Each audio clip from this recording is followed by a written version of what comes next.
Dear Father, we want to appreciate you so much for bringing us together again tonight. Lord, we are so grateful for your love. We are so grateful for your mercy. We are grateful for your goodness. We are grateful for your faithfulness towards us. It is by your mercies that we have not been consumed, but your compassions, they fail not. They are new every morning. Great is your faithfulness towards us. Therefore, Father, accept our thanks in Jesus' name. Many there be that say of our soul, there is no help for us. But Lord, we can make bold to say, Thou, O Lord, you are our shield.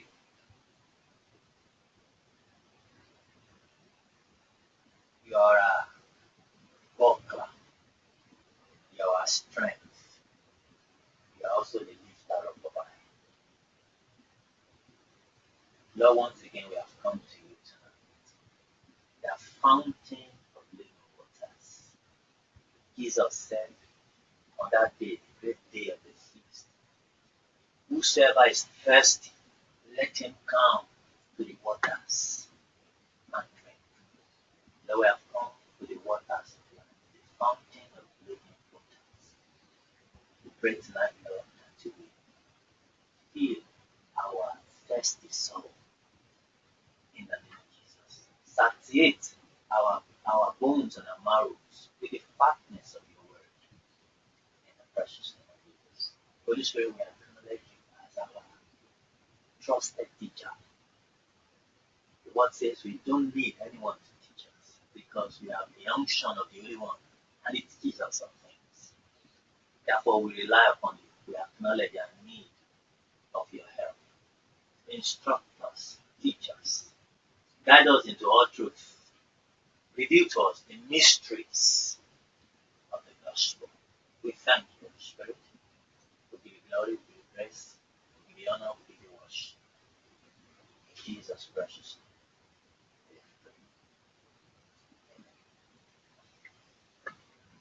I want to enjoy welcome us to another time of study, learning at the feet of the Master. And I want to encourage us to please open our hearts and to try and engage our attention, not to allow things around us to distract us, because I believe that the Lord has a wonderful each and every one. We will be continuing in our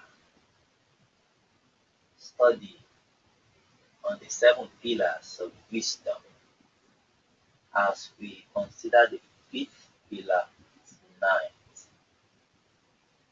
For those that have been following, we know that we have already, by God's grace, covered 4 of the 7 pillars of wisdom. Wisdom pillars are the fundamentals of wisdom. They are the principles of wisdom, principles upon which individual lives, families, society, nations can be based, and they are principles that are found in the Word of God. God has helped us to consider the fact that you become what you say. That's the first pillar. Whatever the man says is what he or she becomes. And then we went on to consider the second one, that you become what you think. As a man think in his heart, so is he. You become what you think. You become what you think. And then we also considered the pillar that you become what you believe. You become what you believe. It is to every man according to his faith, according to his belief. And then pillar that we learn is about the fact that you become what you hear and also eat. You become what you hear and eat. And then today we want to see the fifth pillar, which is you become who and what you follow. You become who and what you follow.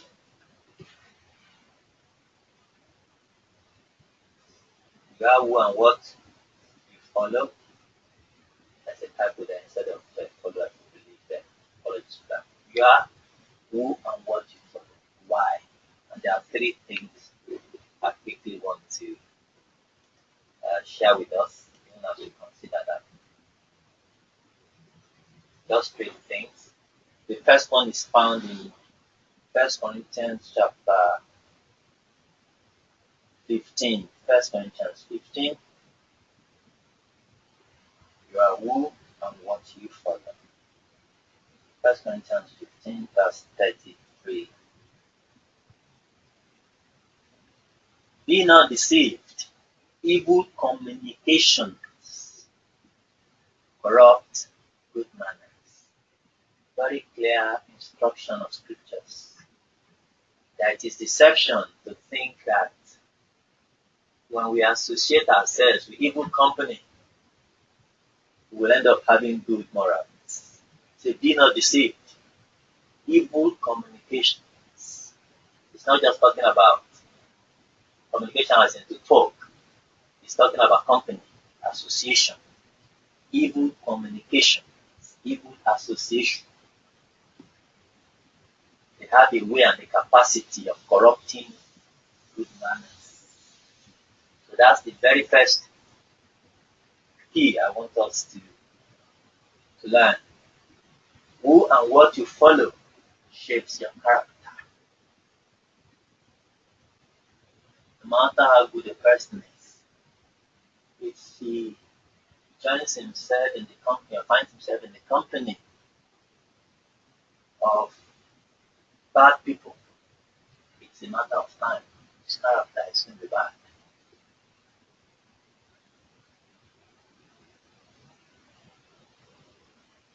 His character is going to be bad. The story was told of the sheep that when it was born as a baby, um, was abandoned by its parents because the parents saw a lion roar. The parents is just put to bed in a baby sheep. And when the parents saw the lion roaring at her, she fled and left the baby sheep. And then after a while, sorry, I beg your pardon, it was a lion, I beg your pardon, a lion that saw a hunter, a lion that saw a hunter approaching it, and the lion has just given birth to a cub, a baby. And because the lion was afraid he was going to get shot by the hunter, the lion fled and left the cub. And after a while, after the hunter had gone, or she came around, or a herd of sheep, and they picked up that baby lion and they took it along with them wherever they were living. And it happened that this this cow, this baby lion was reared up and raised in the colony of sheep. And so it began to, you know, bleat like the sheep. It began to do stuff like the sheep. They began to, do things like sheep do. And once in a while, when they go out together, this cow in the midst of the sheep, maybe to the nearby, river to go and drink. some lions in the vicinity, when they come around and they roar from afar, all of the sheep, including the cub amongst them, they also run for fear. They see for fear. What's happened is because of the environment where that cub has been brought up among the sheep, it's taken on their character.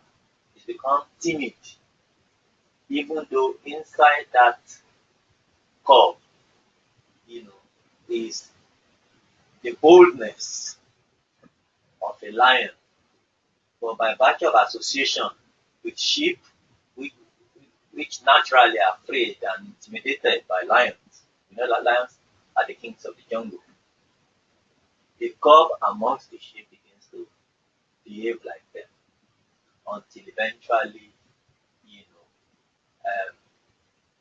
he discovered who truly, it was. The cub discovered that, look, I don't belong to the sheep.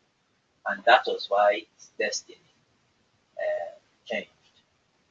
I've given that analogy just for us to appreciate that who and what we follow is what shapes our character, is what determines our conduct and the way our life is led. Also, another key I want to share with us is that locations in life is a function of association and location. By location, I mean the blessings, the material blessings that we possess, things that fall upon our lap. It creates us comfort that fall upon our lives or that come into our lives, the possessions that we tend to own. They are a function, I believe, to a large extent of who we associate with and what we follow. Association and then the look. And we see that principle in Genesis chapter 12. Genesis chapter 12. Sorry, I beg your pardon. Genesis 13. Genesis 13 verse 15. Genesis 13, 15.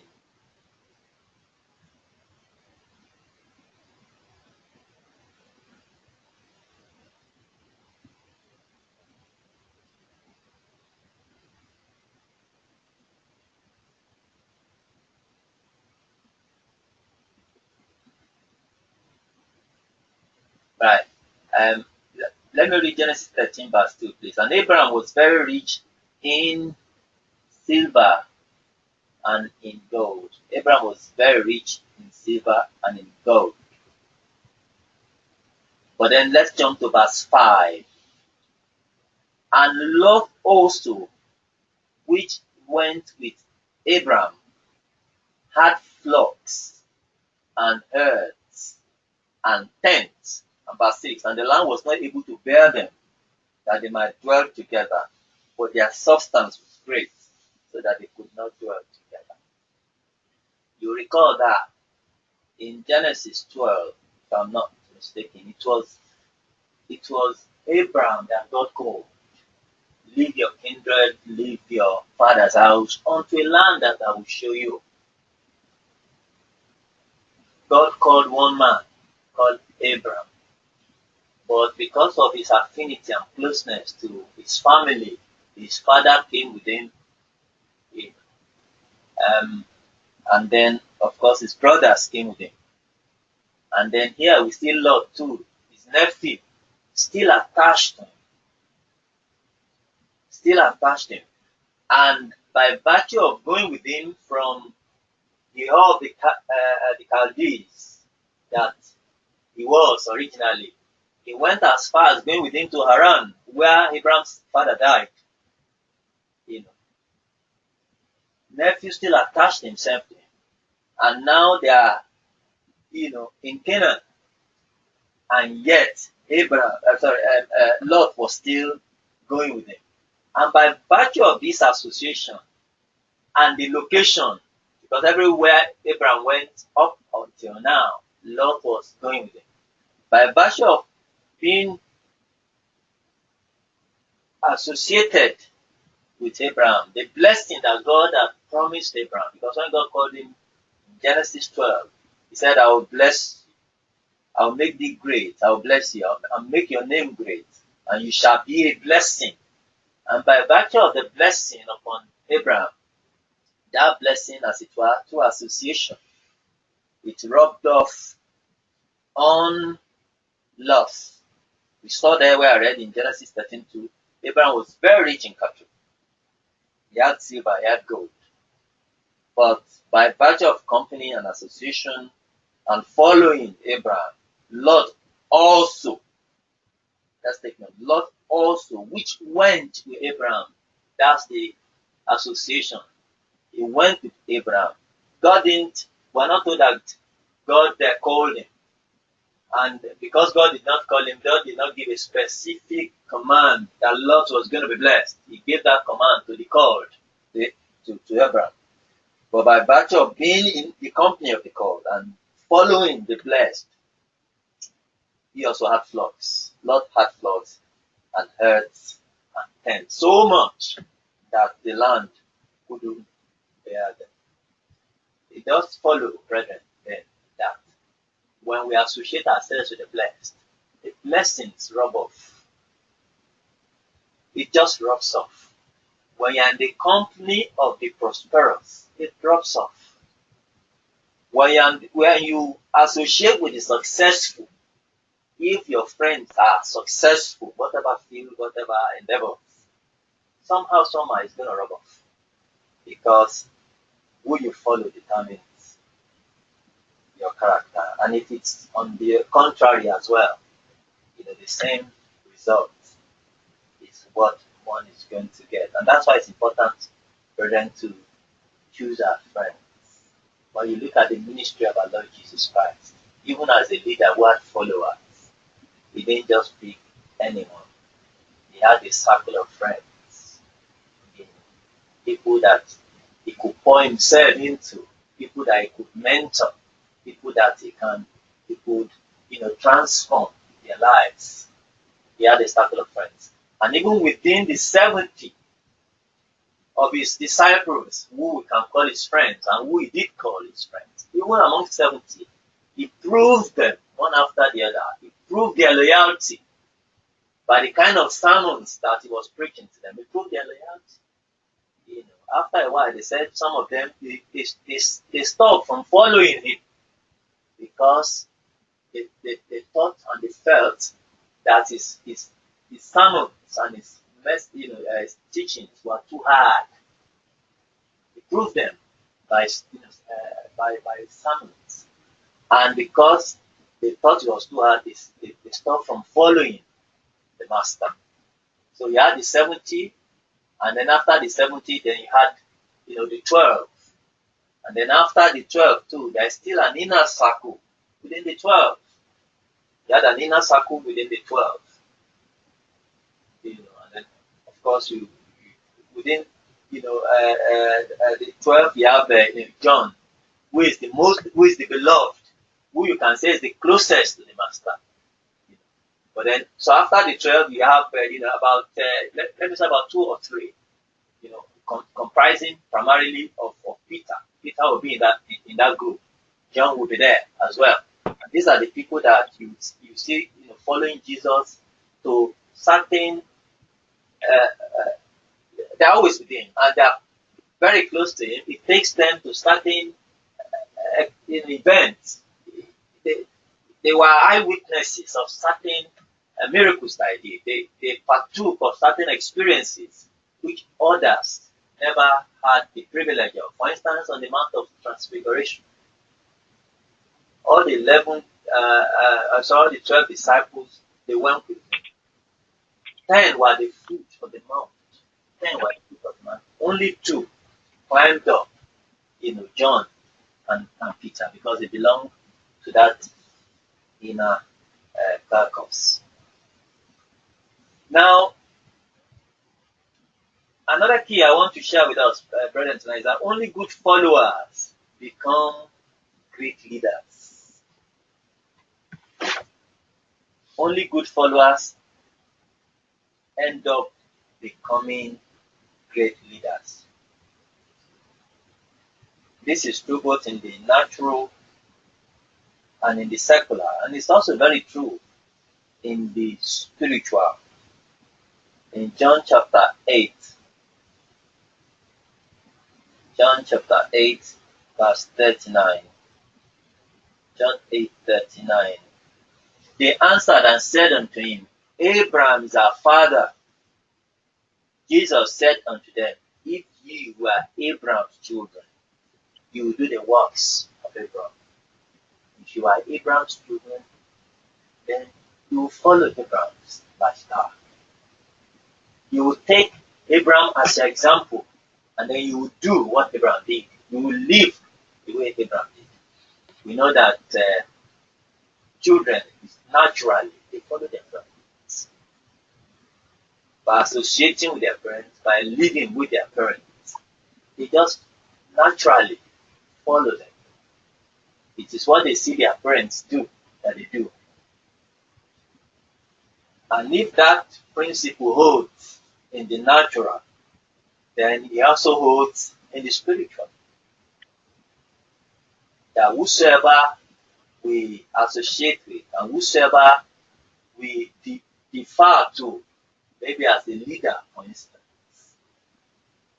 and we follow them, we take them for an example.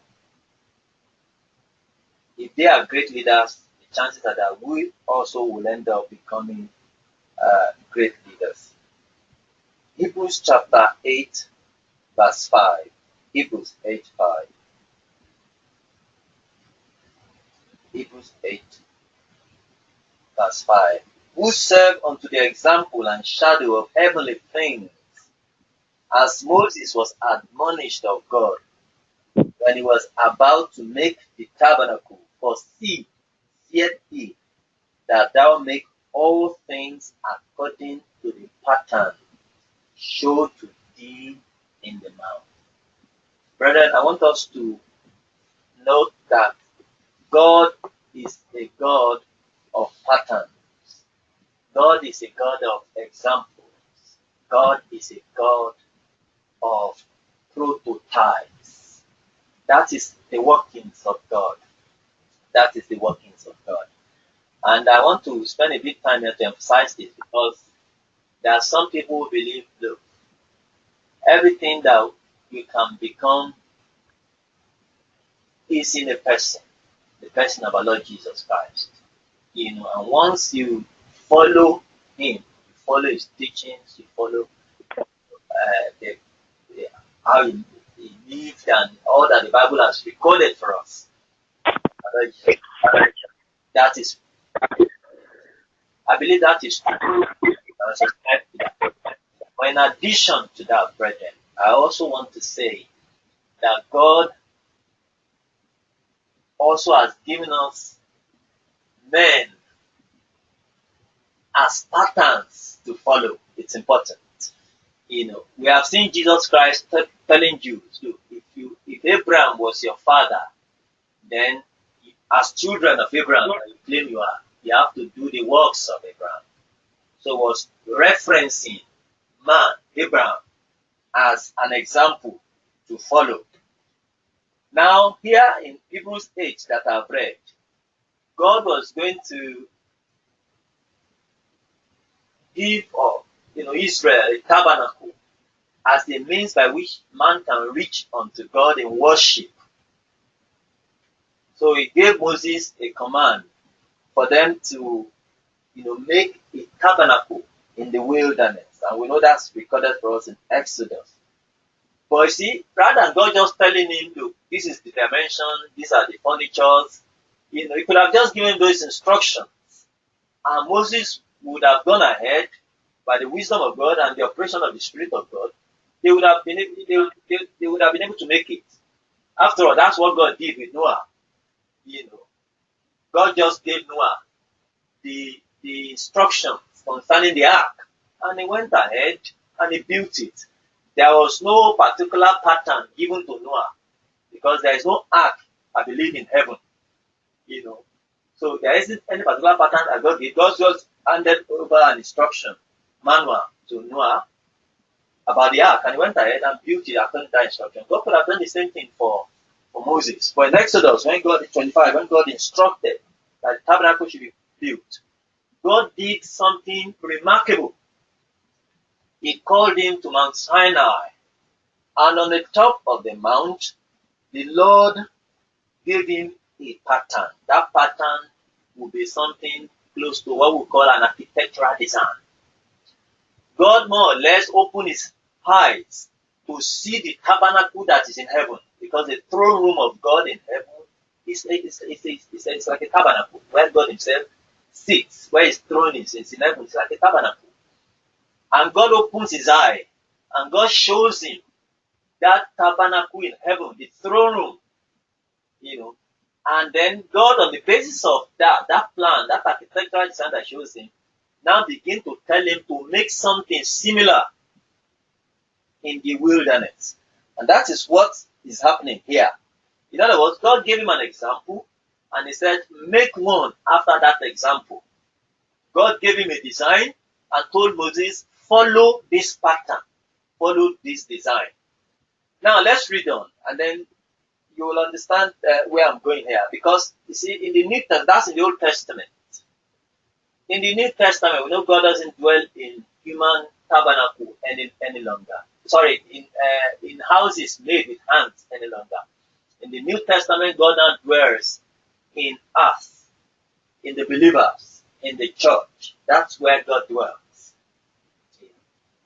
And because God now dwells in the church, God has also made man to be a reference point for individual members of the church to follow. God has also made humans in the flesh to be that pattern, just like the pattern of the heavenly tabernacle that Moses had to copy, that Moses had to imitate in creating an earthly tabernacle. God also has made patterns for us to follow, human patterns. And these are the people that are called mentors, these are the people that are referred to as leaders. Whose conduct God wants us to emulate, whose lifestyle God wants us to imitate. And we see this truth taught by no other else than Apostle Paul in Philippians chapter 3. Verse 17 says, brethren, be followers together of me. He didn't say we should follow Christ here, but he said, be followers together of me, and mark them which walk, so as you have us for an example. Mark them. Look out for those that are walking the way you have us for an example, who are also walking the way we have walked when we are amongst you, when we are with you. So here Paul is saying, be followers together of me. In other words, I'm also a follower. I want you to also be followers together of me. Then who are we then to follow? 1 Corinthians chapter 11. We have to follow those that have gone ahead of us. They may not necessarily be leaders, but people of significant influence, whose lives are there to influence us. They may be our natural parents. Natural parents whose lives are there to influence us, to impact us positively. We have to follow them. They may be our spiritual parents. They may even be our friends who are more matured than we are in the faith. Leadership is all about influence. Anyone whose life can influence us, positively, in the faith, they are the leaders that I'm talking about. Now, in 1 Corinthians 11, Paul also introduced another dimension to leadership. 1 Corinthians 11, verse 1. It says, be ye followers of me. But it didn't stop there now. It says, be ye followers of me, even as I also I am of Christ. And that condition is very, very crucial. Be followers of me, even as I also am of Christ. In other words, we're not just to follow blindly, And here I'm talking about even spiritual leaders within the body of Christ. So not just to follow blindly, or anyone for that matter, whose life is able to impact us positively, or whose influence is able to affect our conduct positively. Those are the leaders I'm talking about. We're not just to follow them blindly, but we have to follow them to the degree that they are also following Christ. We have to follow them. It's important, so that when I'm talking about followership, especially in the spiritual sense, within the body of Christ, it's not just to follow blindly, but to follow those that evidently we can see that they are also following Christ. And in those areas and in those things that they are following Christ, we are also encouraged to follow them, because God has set them as pattern to imitate. And it's not just individuals we are encouraged to follow. We also see an example in 1 Corinthians chapter 16, verses 15 to 16. 1 Corinthians 16, verses 15 to 16. I beseech you, brethren, say, you know the house of Stephanus. So he's talking about a house, not a family. That is the first fruits of Achaia, and that they have addicted themselves to the ministry of the saints. So Paul here is writing to the Corinthian church, and he referenced a particular household, a family. We call them the house of Stephanus. I believe maybe that's the head of the house, the husband. And they are among the first converts in that region called Achaia. They are among the first converts of roots. These people are so much sold out unto God that they became kingdom addicts. They become addicted to ministering to the saints. If there are needs among the saints that need to be, ministered unto, whether that's financially, whether that's physically, whether, whatever way capacity needed to serve the saints, you'll find this household there at the forefront of it. But then, Paul says we should take a cue from this household in verse 16. He said, that ye submit yourselves unto such, and to everyone that helpeth with us and that laboreth. Some other versions, like Good News version, says concerning this household in verse 16, that you follow the example of such, referring to the house, the house of Stephanus. Follow the example. Instead of using the word in KJV, submit yourselves unto such, it says follow the example of such, of the household. Follow the example of the addiction to ministering to the saints. Follow the example of helping. Follow the example of laboring. In other words, so we encourage brethren. So it's not just individuals to follow.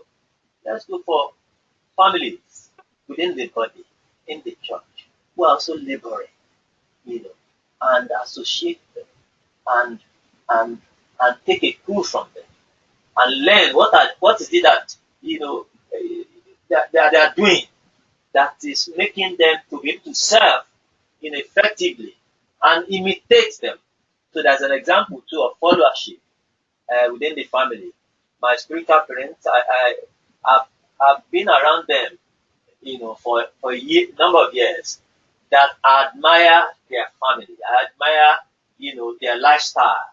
For me, you see, I've learned how that a marriage that works, even as a young, believer, before I even came to understand what makes it work in the Bible. I've learned it by experience, by looking at the couple and the family, that make marriages work, or whose marriage worked. Let me put it that way. So as a young convert coming under them, being taught by them, my spiritual parents, in Africa, you see, I've seen how marriage works. And so when I now began to, acquire understanding and knowledge, for me, it's very easy, because I've seen it. I've seen people living it out. And that's how, following a family or a household, the example in the faith can be an inspiration for followership. It doesn't end there too. Paul also went ahead, not just following individuals or himself, or following a family, we can also follow the church. First Thessalonians, followership can even go as far as the church. First Thessalonians chapter 1, verse number 1. It began by saying, Paul and Silvanus and Timotheus unto the church of the Thessalonians, which is in God the Father, and in the Lord Jesus Christ, say, grace be unto you, and peace from God our Father and the Lord Jesus. So we know this epistle is written to a church, a body of believers, a local assembly, in Thessalonica. And then if you go to verse 5, say, for our gospel came not unto you in word only, but also in power and in the Holy Ghost, and in much assurance, as ye know what manner of men we were among you for your sake. Verse 6, and ye became followers of us. Take note. They preached to them, and these people became followers of the apostles. Ye became followers of us and of the Lord. See, both should go hand in hand. We are following the Lord. We are also following, God's choosing servants. And you became followers of us and of the Lord, having received the word in much affliction, with joy of the Holy Ghost. Verse 7, so that you are examples to all that believe in Macedonia and Achaia. What a wonderful scripture that is. Verse 7. These people, they were good followers. They were following the Lord. This church, of Thessalonians, they were good followers. They were following the Lord. They were also following the apostles, notably Paul. They were following them. And because they followed good people and they followed, this divine principle, God also ensured that they also became great leaders. And that's why Paul was writing them to commend them. See, that they became examples to all that believe. The church in Thessalonica became example to believers in Macedonia as well as in Achaia. They became their example. So that's how good followers end up becoming good leaders. Now I want us to look at the impact that good and bad leadership is. I'm talking about people, but I want us to also bear it at the back of our mind that what we follow too is part of the process of becoming. What we follow is part of the process of becoming. I think I should read that scriptures before I go to the impact, please. Matthew chapter 4, verse 19. The example of our Lord Jesus Christ is crucial. Matthew 4, verse 19. 4:19 says, and he said unto them, follow me. That's the master himself. Jesus said, follow me, and I will make you fishers of men. Follow me, and I will make you. Take note. It is followership that determines the making. The followership that determines the making. If there is no followership, there is no making. Say, follow me, then I will make you. So if we follow people who themselves are successful, who themselves are great, will be made great, will be made successful. And if we follow people too who are lazy about, people who are low life, God forbid, then eventually that is what will become. Jesus said, follow me, I'll make you fishers of men. So it is in following that we are made. I just thought I should, and that's the example of our Lord Jesus Christ himself. So what's the impact of good and bad leadership? I will first briefly summarize it by looking at First Samuel 22, verse 2. We're looking at the life of David, actually, and Saul. First Samuel chapter 22, verse 2. Let's see the example of David. And everyone that was in distress, and everyone that was in debt, and everyone that was discontented. 3 D's. Three negative D's. There is a motley crew of people, that came, that were drawn they came to David, and the three of them, their lives were so were so messed up that by these three things they were in distress. This motley crowd that came to him, they were in distress, and everyone that was in death, they were in death, and everyone that was discontented. So it's not just that a few of them had issues, 400 men, and everyone were discontented, everyone was in death, everyone was in distress. They gathered themselves unto David, and he became a captain over them. That's leadership.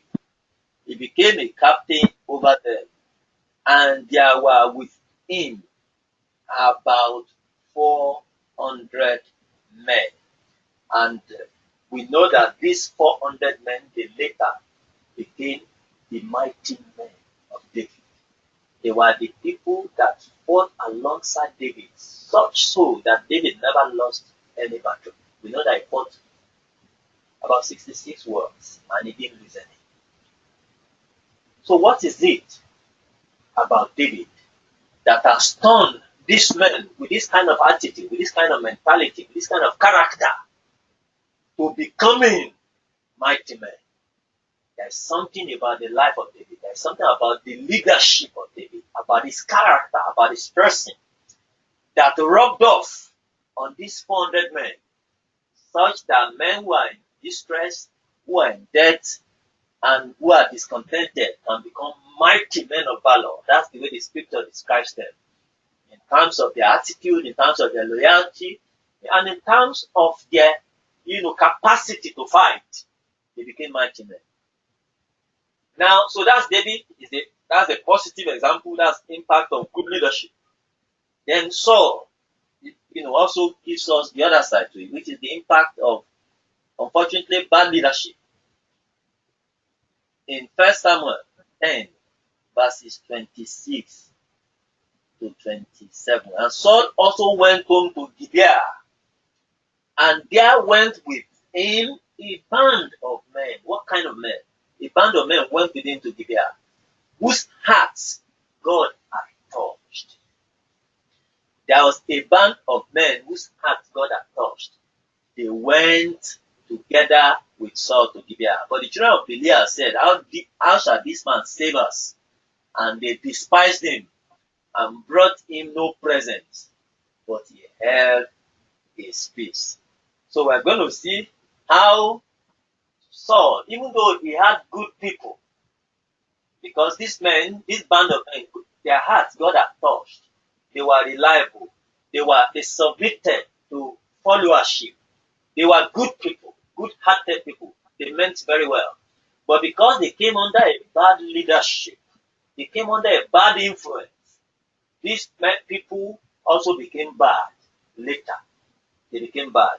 So we saw bad people coming under good leadership and they became mighty.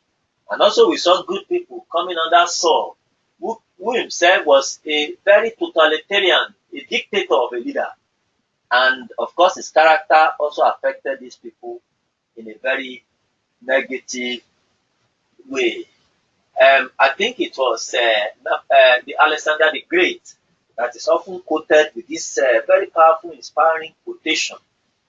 When he says something like that, he's never afraid of a group of lions that is led. Sorry, he's not afraid of a group of lions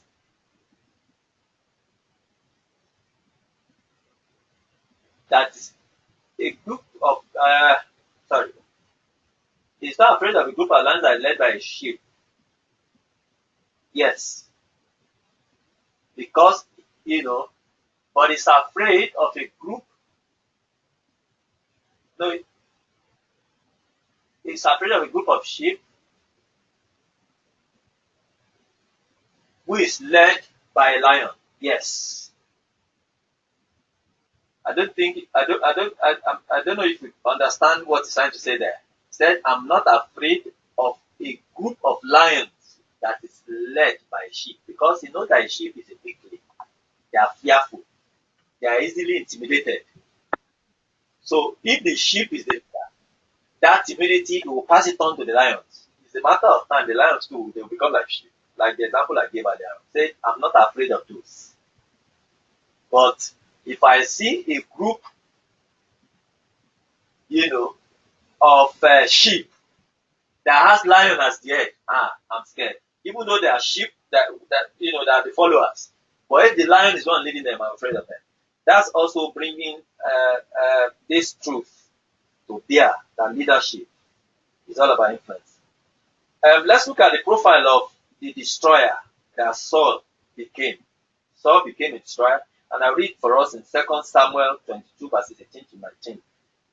There are 5 tactics that he used that ultimately led to destruction. In fact, let me go read what he did so that we can see. 1 Samuel 22, verses, why is he a destroyer? 1 Samuel 22, verses 18 to 19. And the king said to Doeg, turn down and fall upon the priest. And Doeg the Edomite turned, and he fell upon the priest, and slew on that day 75 persons, and did wear a linen ephod. And Nob, the city of the priest, smote he with the edge of the sword, both men and women, children and sucklings, and oxen and asses, and sheep with the edge of the sword. Now, this is a destroyer by name Saul. He's a king, power drunk, power drunk. As soon as David was anointed king, he became very envious, and he began to look for opportunities to kill him. We know what happened here. David was fleeing from him, running away from him, and he went to this city called Nob, and there was the priest there called Ahimelech. And while he was there with his 400 men running away, fleeing, Ahimelech, helped him. He didn't conspire with David against the King Saul. No, he only helped him. They were hungry, and he gave them hallowed bread, because David asked for it. And he also gave David the Goliath's sword. That's all he did.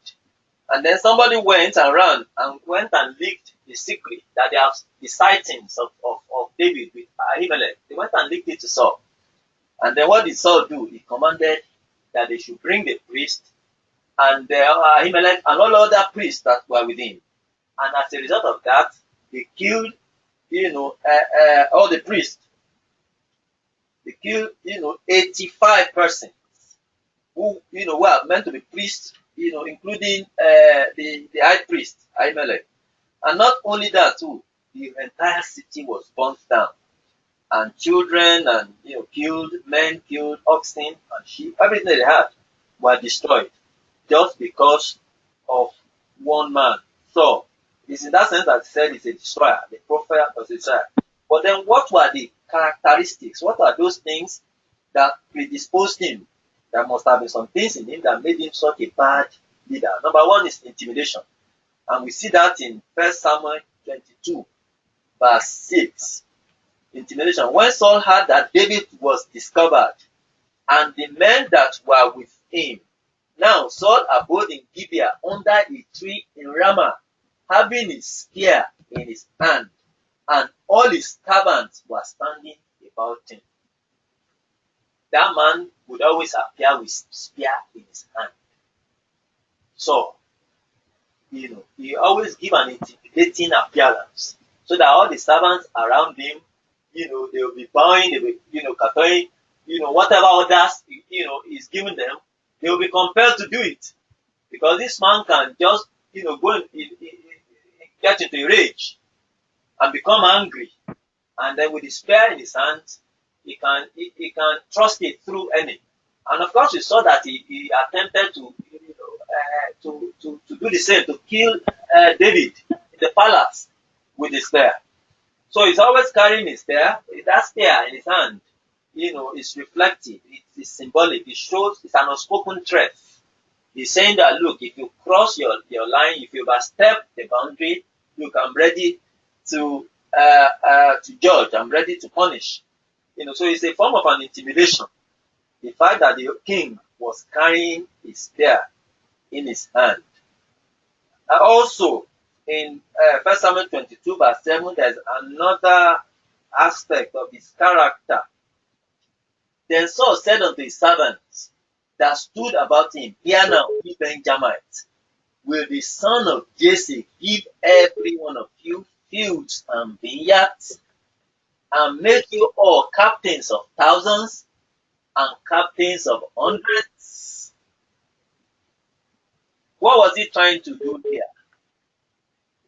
He's trying to compare himself to David. And he's trying to say, look, you are all my servants. And I give you stuff. I give you fields. I give you vineyards. And I've made you captains of thousands. So I've given you favors. I've done you favors. Now, leave me and you go and conspire against me and you begin to follow David. Do you think that David is going to do the same for you? All of the privileges you're enjoying under me, are you sure you're going to be able to enjoy the same privileges? So he's trying to make the people feel obligated to him by virtue of the benefits and the favors they are getting from him. And even in the church, there are leaders like that. They make you feel obligated to them. They go out of their way to be nice. They go out of their way to do stuff for you, to help, to and do all manner, even to serve, in order to create an obligation mentality. So that they can now say, okay, fine, because I've done this too, I expect you to stay. I expect you to be committed. I expect you to do this. I expect you to do that. And that's the kind of leader that Saul was. In other words, was telling them, look, there are no free gifts with me. And of course, he was doing it with a motive. You see, if somebody is doing that without any motive, it's a different thing. But if somebody is being nice and being good because there is a motive behind it, that is one that is not a good sign for leadership. It's not a good sign for leadership. And we know that Saul was doing it because of what he's going to get from those people at the end of it. Also, another profile, another tactic that I used is that tactic, the tactics of accusation. Accusation. Verse 8. You see that in 1 Samuel 22, verse 8. That all of you have conspired against me, and there is none that showeth me that my son hath made a league with the son of Jesse, and there is none of you that is sorry for me, or showeth unto me that my son hath stirred up my servant against me to lie in wait as at this day. Number one, Saul is a bad leader. He was accusing his officers, his captains. He was accusing them. He's saying, all of you have conspired against me. There's no record anywhere in the scriptures that this man went to David to conspire against Saul. So it was just a false accusation. And he's saying that there is none of them that showed him that his son Jonathan has made a league with the son of Jesse. It is true that Jonathan made a covenant with David,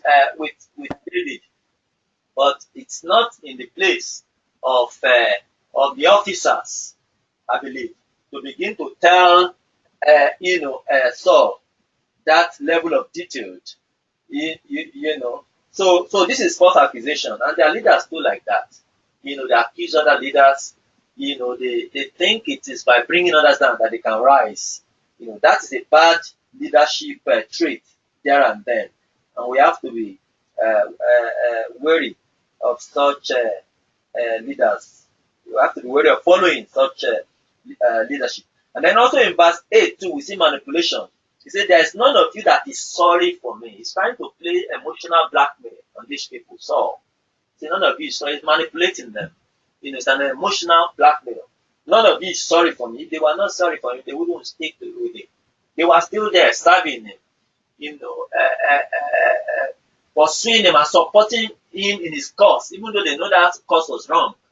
Trying to kill people, innocent people, chasing after David and all that. They were still backing him, but yet he's using emotional blackmail. Say, there is none of you that is sorry for me, or swear unto me that my son has stirred up my servant against me, to lie in wait as at these days. It's time to prey on the conscience of these people. That's bad leadership there.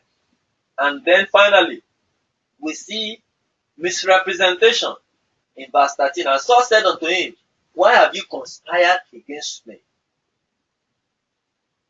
Here, son is talking about another person here in verse 12. Saul said, hear now, thou son of Ahitub. And he answered, I am, my lord. Ahitub is the son of Ahimelech the priest.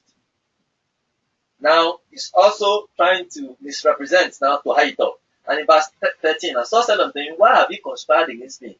That thou and the son of Jesse, in that thou hast given him bread and a sword, and hast inquired of God for him, that he should rise against me to lie in wait as at this day. You see truth and falsehood in the same verse there, coming from Saul, was misrepresenting. It's true that his father, Ahitub's father, Ahimelech, gave bread and sword to David because David asked. And it is true, he inquired of the Lord concerning, David. He inquired of the Lord as a priest, it is true. But it is not true that Ahitub, in any form or shape, conspired against Saul or went into an alliance with David, the son of Jesse, against the king. That is the falsehood there and then. So he was misrepresenting the truth. He was saying the truth, but yet he was adding lies to it. And we have to be mindful too, brethren, when we come under leadership or leaders who are wont to say truth and also, lie, mixture of truth and lies. Who will say one thing on the pulpit and do something else. In other words, their lifestyle does not match up with what they say. There is a check there and then for us, brethren, to be very careful of following such leadership. Jesus, the Bible tells us that he began, to do and to teach. So the doing and the teaching must correspond. When we see where doing does not correspond with what is being taught, that's the kind of a church, brethren, we need, to run away from. That's the kind of ministry or leadership that we are not expected to follow, because doing must match with preaching. Now let's quickly, within the short time, time is almost up, but I'll try and run through it. Let's look at the profile of David the deliverer, because also in this same chapter, David also had an occasion to go and deliver a city. We have seen Saul destroying a city, the city of Nob.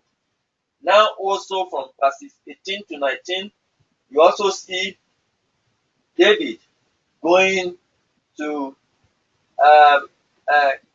in 1 Samuel chapter 23, I beg your pardon, David going to also rescue another city, and that city is called Keilah. 1 Samuel chapter 23 verse 1. Then they told David, saying, behold, the Philistines fight against Keilah, and they rob the threshing floors. They fight against this city called Keilah, the Philistines, and they are robbing their threshing floors. All their grains are being stolen. What would David do? Number one thing we observe about David, his profile and his life, is that deliverers are ready to extend themselves for the good of others, even when their hands are already full. This man was running. He was being chased for his life by Saul the king. He had 400 men whose life he needed to impact. He had enough on his plate in terms of his own difficulty and challenges. But yet, he would not just ignore the plight of others. This was a small city that the Philistines were trying to capture, and they were fighting against them to steal what belongs to them. David still, concerned himself, extended himself for the good of others. He made himself available to be a blessing to those who are in need. That is leadership. That is who a deliverer is. And then the second thing we notice about David is that deliverers seek the face of God in prayer before any action. Verse 2. Therefore David inquired of the Lord, saying, Shall I go and smite these Philistines? And the Lord said unto David, Go and smite the Philistines and save Keilah. He was a man of inquiry, always asking. He didn't just assume because, well, the last battle that we fought against the Philistines, I defeated Goliath, I defeated them, so let me go this time around. He still went and inquired of the Lord, and the Lord gave him go ahead. Verse 4 again. Then David inquired of the Lord yet again. He's never tired. He wouldn't say because I did it, a couple of hours or a few days ago, I'm not going to do it. I don't need to do it. Again. No, David inquired of the Lord yet again. And the Lord answered him and said, Arise, go down to Keilah, for I will deliver the Philistines into your hand. He's never tired of inquiry. This is the secret of his invincibility. That is what makes him invincible in battles, that he couldn't be defeated, because he's always in tune with divine leading. He was taking steps with God. He never had room, as presumptions. The greatest tragedy, brethren, in our Christian world is for us to be assuming divine leadings, to be assuming God is leading us when God has not specifically led us. It is dangerous. Deliverers remain resolute despite the fears of their friends. After the first time God said, Go and fight the Philistines and save Keilah. Look at verse 3. David's men said unto him, Behold, we be afraid here in Judah. In Judah, we are afraid. They were honest, they were sincere. These mighty men said, We are afraid here in Judah. How much more if we come to Keilah against the armies of the Philistines? But despite the fear, David was resolute. He knew that if God be for them, there is no Philistines that can be against them. So he was resolute despite the fears of his friends. We need leadership that are resolute. We need leaders, whether at home, whether in the workplace, whether in the ministry, who will be able to brave all the odds, who will be able to confront challenges. These are the kind of leaders, brethren, that God would like us to follow. Believers remain faithful even when the people they serve are disloyal and ungrateful. Believers.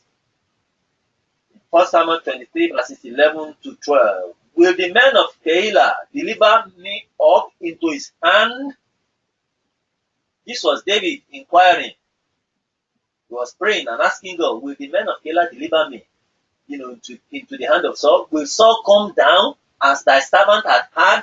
You see, they told him that, look, Saul is going to come down. He's trying to come down to Keilah because he knows that you are there now and you are fighting the Philistines. And he went to ask God, will these people hand me over to Saul? Will Saul even come down to Keilah to destroy the city for my sake?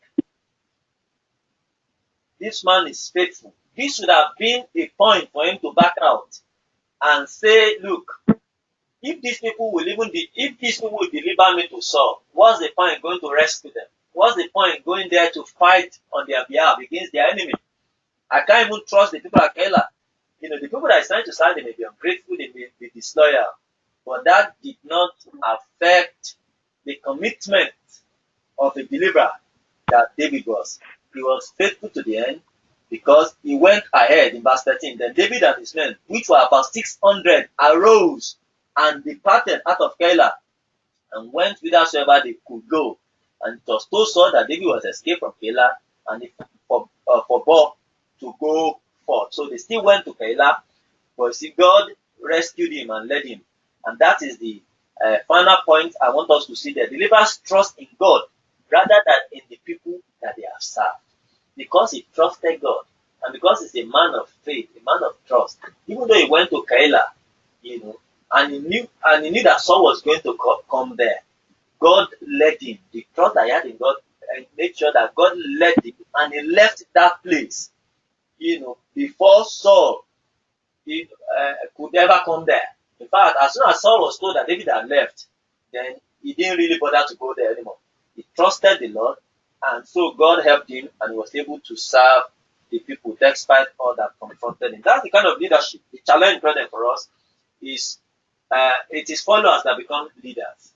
That God will help us to pick the kind of people that will follow, to choose our friends. Because when we choose the right kind of people, then they would be able to impact our lives positively in the very, very right way. And if our friends too, if we find ourselves in bad company, brethren, that's what eventually we are very likely to become. I see the Lord giving us grace to choose rightly and to follow the kind of patterns and examples that will bring us into greatness in Jesus' name. Father, we want to thank you, give you glory. We appreciate you for your word that has come to us tonight. Lord, we know that evil communication corrupt good manners, corrupt good morals. Therefore, we pray, help us, Lord, to be able to choose our friends, to be able to choose our associations in the name of Jesus Christ. The words of Psalm 1, Lord God, is very relevant here. Blessed is the man. Who is the man that is blessed? Who is the man that is empowered to succeed? Who is the man that is made happy? Blessed is the man, Lord God, who stand not in the way of sinners, who sit not in the seat of discomfort, nor stand in the way of sinners, who does not walk in the counsel of the ungodly. So if we make the ungodly our friends, we will walk in their counsel. But the man who is blessed is the man who does not walk in the counsel of the ungodly. Therefore, we receive grace and capacity, not to be friendly with the ungodly, not to take their counsel and begin to live by their counsel, not to not stand in the way of sinners, not to sit in the seat of discomfort. But Lord, our delight to be in the law of the Lord, and in your Lord, in your word, we meditate daily, so that we become like trees that are planted by rivers of water, or bring forth our fruits in due season, and our leaves also shall not wither. We thank you because, Lord, this will accomplish and do in us and through us. In Jesus' precious name I pray. Amen.